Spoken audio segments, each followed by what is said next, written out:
Okay, so welcome to Spiritology Sense, where everything now makes sense. This is not a read, okay? This is 10 simple tips to improve your clear abilities if you're a spiritual being and you're going through an awakening, okay? So this is also nothing to do with politics, okay? So if you're coming here with some political agenda or you're trying to do something for a group or something, this has nothing to, in regards to politics, this has nothing to do with you, okay? I don't want anybody thinking that. I don't want anybody thinking that, oh, the election is coming up, so everybody's really sensitive right now. I'm feeling sensitive energy out there. Fuck off, okay? Don't come here with your bullshit, okay? I'm a spiritual being. I'm not a political being, okay? Good. Now that we have an understanding, let's talk about 10 simple tips to improve your clear abilities. I'm going to go through this as quickly as possible because I don't want my battery to run out. 1. Look. Look and see are two completely different things. Looking is a must, okay? You must look to see, okay? Looking does not mean you are slow. No, looking means you are intellectually, psychologically, and spiritually savvy. Have you ever heard the term look, listen, and you will learn? Yes. 2. Stand. Stand for what you believe in, not what is provided to you, okay? Not what is provided for you to read, hear, and see, okay? No one has the ability to alter your feelings. So stand with your spirit guides. They will guide you and direct you towards what you need to stand for. If you don't stand for your own experiences, you will fall into the trap of other people's story. 3. Trust. When in doubt, trust God. Trust your own psychic abilities, not someone else's. Reference to number 2. Okay, 1 and 2 actually. Okay, say to yourself, whatever happens, I will not abandon you. Okay, let me turn the page because I did write these down. I believe in what I hear. I believe in what I see. I believe in what I know. Talk to yourself. Tell yourself that you will not abandon yourself no matter what. Okay. Sometimes it's important to talk to ourselves. There's a song that's coming through. It says, though the ship may be rocky, I shall rest in the eye of the storm. Trust that. Okay. Don't let anyone discourage you, no matter how good of a salesperson they are. That's like you letting someone encourage you to party hard, knowing darn well that you must drive home. Okay? 4. Entrapment. Sometimes we limit our own ascension by the way we go about doing things. Because of old belief systems and old ideologies and patterns and stuff like that we've developed throughout our lives, we fail to come to our own conclusions when it comes to what career path we need to be on. There are no set paths, yet we have this burning desire to dedicate ourselves to a schedule, a project, a person, or a group even. No, free yourself from that type of belief. Bob Marley said, emancipate yourselves from mental slavery. None but ourselves can free our minds, okay? Everyone does not need to live in a $2.5 million mansion. Everyone does not need to work from home. Everyone does not need to work as a 9-to-5 job. Everyone does not need to do what everyone else is doing to be spiritual, to be on a spiritual path, to be on a spiritual journey. You're only locking yourself within a certain perimeter. We are multidimensional beings that are unique. We all bring something of value to the table, and subjecting ourselves to one way of existence is not part of God's plan. What number am I on? Number 5, Gaia. The earth is a living thing, right? Anything that needs air, water, and sun is considered a life. What things do we know that needs these things?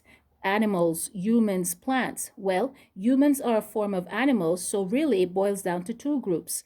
When you are a spiritual being, you must honor living things. Yes, I know we have to eat for all you smarty pants out there, but the point that I'm making is that we must recognize that lives matter.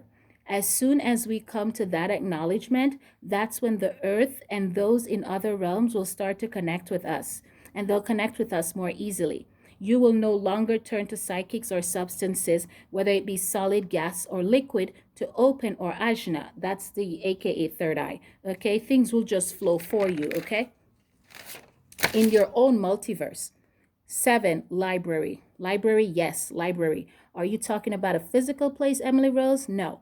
We all know what a library is, right? Yes, it is a place where a collection of information is physically stored to give us information. that's what we information as to what we do next, how we think, how we determine what will determine our behavior, our next move, stuff like that. These things limit us as beings. Okay, notice when we go to the library, we're told to be quiet. This is a restriction. Okay, you see, humans are trained to restrict themselves into a way of being through the study of history, patterns, and thought.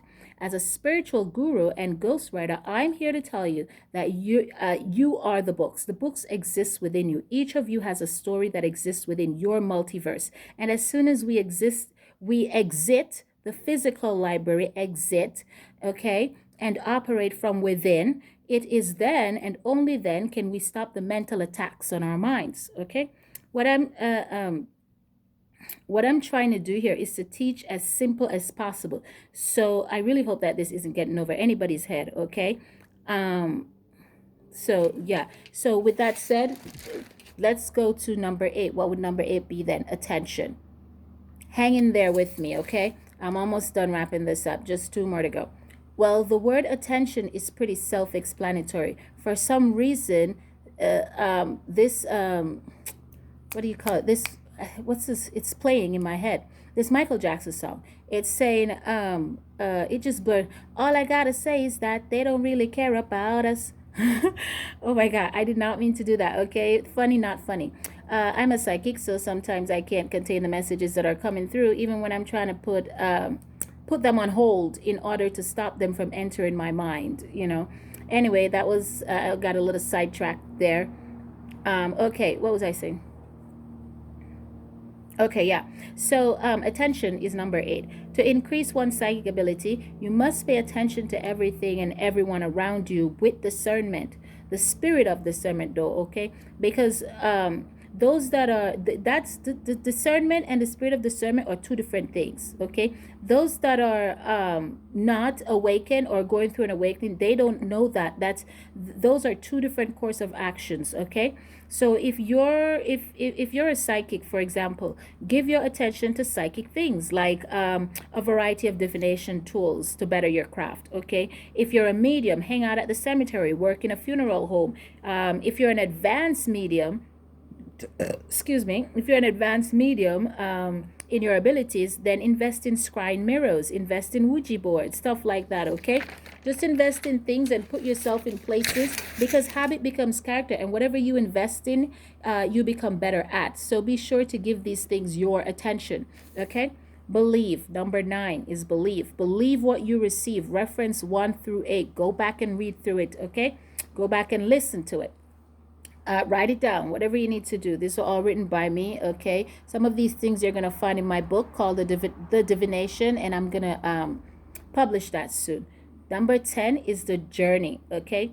The journey. Life is an individual journey, but it doesn't mean we travel alone. We're never alone. Please note that being an introvert does not mean we are alone. We are stronger together, and each one teach one. That is why I decided to start incorporating other teaching methods on my channel, okay? Periodically. I'm not going to do it all the time. But we're our brother's keeper, and there's no division. We are connected and interconnected. We are loved, and we just got to embrace that, okay? We are not our complexion. We are a being first before we are a race, okay? As soon as we start to exercise our minds, we will start seeing things as they are and not what we pray that they will be, okay? Things has already been orchestrated before or reincarnation. So there's nothing new under the sun. You can pray for it. You can pray on others to get what you want. But either way, if it's not meant for you, you're not going to keep it. And if it's meant for you, you will keep it. I'm not saying they're not things that will alter you and throw you off your path. Yes, there is. There are things that will alter you and throw you off your path.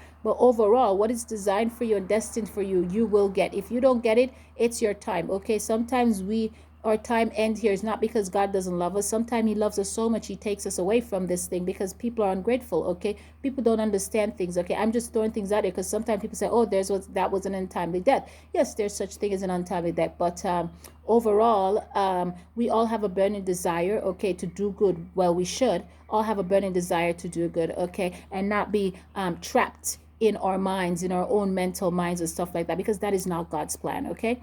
I'm Emily Rose. Please like, subscribe, and share. Hope that helps someone.